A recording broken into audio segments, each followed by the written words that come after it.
I mean learn to overshare. Say when you're about to do something, say when you're doing it, say after you've done it. I'm talking about work. Announce it. Don't be shy about your skills. Don't be shy about your abilities. If you're trying out new things, don't be shy to say it.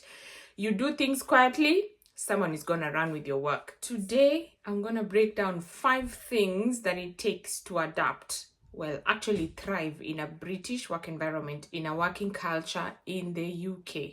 And I have a bonus one at the end, so make sure you stay till the end.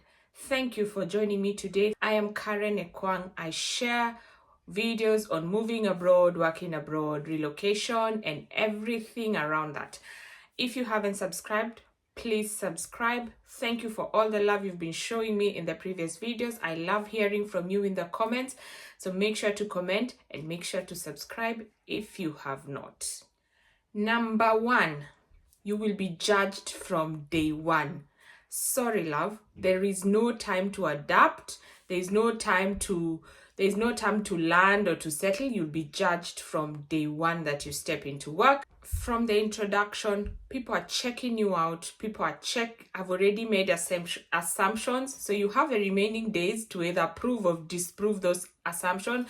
They're sizing you up. They're checking you out. Some will whisper on the side after. Some have dug you up. But you're being judged from day one and from assignment number 1. So there's no time to settle. You just have to do the thing and prove yourself. So you have the remaining days to either prove them right or to prove them wrong. But one thing I've realized, you're judged from the first day. Number 2 is learn to be transparent. And by transparent here, I mean learn to overshare. Say when you're about to do something, say when you're doing it, say after you've done it. I'm talking about work. Announce it. Don't be shy about your skills. Don't be shy about your abilities. If you're trying out new things, don't be shy to say it. You do things quietly, someone is going to run with your work. Somebody is going to get credit for it. So learn to overshare. I'll give you an example. There's some data I was looking at and some data I was analyzing it, and I was doing it quietly in the background. I didn't want to share much about it because I knew it had some caveats and some things were not really right. So it was not something to really put out there at the moment. And I shared it with someone. In that raw form, in that very imperfect form, that person took it, ran with it. Guys, in that imperfect, it was shared out, it was published with all that imperfection. And I'm basically the one who did all the digging and did all the analysis, and did all the patterns. They were very imperfect, but they were shared. But that's why I'm saying it's very important to overshare. And not just work, even personal life. I find that people overshare a lot. So also learn to be transparent and learn to share what's happening in your personal life. Caveat though, and I will tell you more about this in the bonus point at the end. So make sure you stick around for that. There's a way and there's what you need to share, and you need to know who to share that personal life with and how much detail to give, because you will see why that's very important. But learn to overshare. Share what's happening in your life. People appreciate that. That's the other thing. People appreciate what's happening in your personal life, what's going on at home, but also what's going on at work. Remember to be very transparent and to overshare.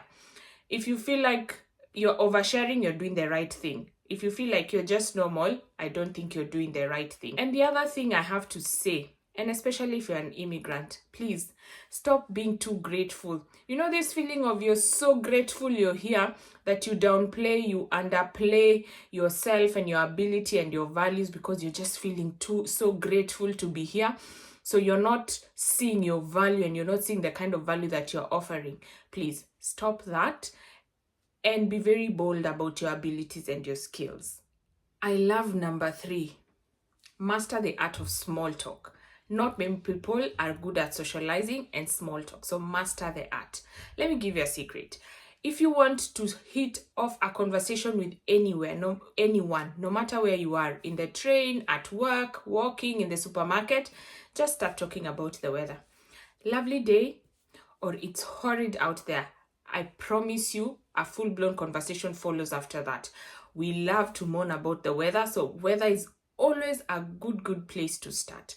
Another good place to start is pets, cats, dogs, if you have one, or if you have a colleague who has one, talking about those always hitting it off. Children also, people like to hear about children, and especially small children. Like, it brings those nice, warm, fuzzy feelings. So those are always good places to start. Remember to ask people how their weekend was. Ask them what they're going to do over the weekend. I mean, just small things. Popular shows and movies in the UK, they are usually very different from what's happening in the rest of the world. I'm not very good at those, but those are also really good places to start with small talk. I need to put a caveat though. There's this thing, you go into work and someone is asking you, so how's your weekend? And you're there, you want to explain and express yourself. Guys, they've already moved on. It's just a way of being polite. Like, how's your weekend? What are you planning to do? Not that you really care, or not that they really care. But although there are people who genuinely care, but it's just a way to socialize and bring small talk, and then you appear as a sociable, approachable kind of person. So master the art of small talk. Topics to stay away from: religion and politics. Unless you know the people very well, unless you know their stand, tread carefully on those topics. You could be walking on offense. Tread carefully on religion and politics. I hope this is making sense to you right now.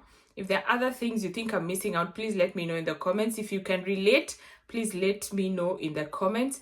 And number 4 is be polite. We love our thank yous, excuse me, sorry, please be polite. I talked about in another video how the email etiquette threw me aback because of how polite people were. So even in your conversation, remember to be polite. I remember just being taken aback by how many times people said sorry when I came here. Like, you bump into someone, they're like, sorry. In the supermarket, someone is giving you and they're sorry. I'm like, why are people apologizing for being here? You know what I realized? Sorry, yes, sorry is sorry. I am sorry, but sorry is also excuse me. So that's why people say so many sorries. So remember to be polite in your conversation. Remember your sorry. Remember your please. Remember your thank yous. If someone does even something small, say thank you. Remember to compliment people. Remember to be polite. I feel like you need a course on British politeness. Please remember to be polite. This is very, very important. The other day we were walking on the streets of Kent, and I was just so, like, my mind was occupied. I was using the map. I was walking with my daughter, and we were walking around, and there was someone coming along, and he gave us way. And I was so occupied because I was trying to figure out where we are going. So I didn't say excuse me, I didn't say my sorry, or I didn't say my thank you. And then we passed, and then I heard him say, just as we were about to finish passing, he's like, you're welcome. And in my head, I'm like, okay, I didn't say sorry. But yeah, so remember to be polite. Number 5, before we get to the bonus one, we love to complain. We love to complain. So don't be taken aback. That someone will always say something about your work. Even when you've put your best foot forward, someone will always have something to say. Someone will always be complaining about something every day. I feel like as Africans especially, we tend to be very grateful and like positive and look at the bright side of things. Not the same here. So someone will always be complaining about something, even the slightest thing. Someone will always be moaning about something. Someone will complain about you. Someone will complain about your work. So expect it. Don't be too precious about it. Expect it. And don't let it linger. Manage those complaints. Don't let them linger, because they could become unmanageable if you just stay silent about them. And the flip side is, do not suffer in silence. You also need to learn how to complain. You also need to learn how to voice your opinion. You learn to challenge even the smallest things. So even you learn to complain and learn to moan. Because if you keep quiet, you could end up on the wrong end of it. So we love a good complaint. Learn to complain, learn to challenge, learn to voice yourself. And that's why I'm saying, don't be too grateful. Don't be feeling too grateful until you're not expressing the value that you're offering. Sometimes we feel too grateful as immigrants until we look like it's a favor being done to us. It's not a favor. You're offering value wherever it is you're working. You're giving value in exchange. Finally, my bonus point. The gossip is juicy.